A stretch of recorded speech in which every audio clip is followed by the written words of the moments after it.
अस्सलाम वालेकुम दोस्तों, वेलकम टू माय चैनल कहानी जंक्शन।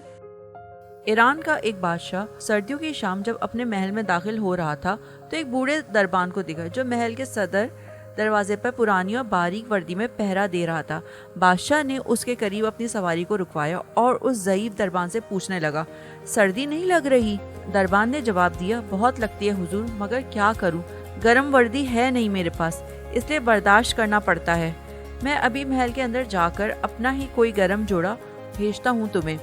दरबान ने खुश होकर बादशाह को फर्शी सलाम कहे और बहुत तशक्कुर का इजहार किया, लेकिन बादशाह जैसे ही गर्म महल में दाखिल हुआ दरबान के साथ किया हुआ वादा भूल गया। सुबह दरवाजे पर इस बूढ़े दरबान की अकड़ी हुई लाश मिली और करीब ही मिट्टी पर उसकी यख बस्ता उंगलियों से लिखी गई ये तहरीर भी, बादशाह सलामत, मैं कई सालों से सर्दियों में इसी नाजुक वर्दी में दरबारी कर रहा था, मगर कल रात आपके गर्म लिबास के वादे ने मेरी जान निकाल दी। सहारे इंसान को खोखला कर देते हैं, इसी तरह उम्मीदें कमजोर कर देती हैं।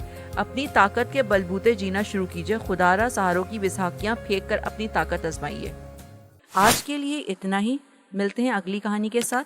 अपने कीमती फीडबैक देने के लिए वीडियो को लाइक एंड सब्सक्राइब जरूर कीजिए, और अगर आपके पास भी ऐसी ही कोई इंटरेस्टिंग स्टोरी है तो डिस्क्रिप्शन बॉक्स में दिए गए जीमेल एड्रेस पर हमारे साथ जरूर शेयर कीजिए।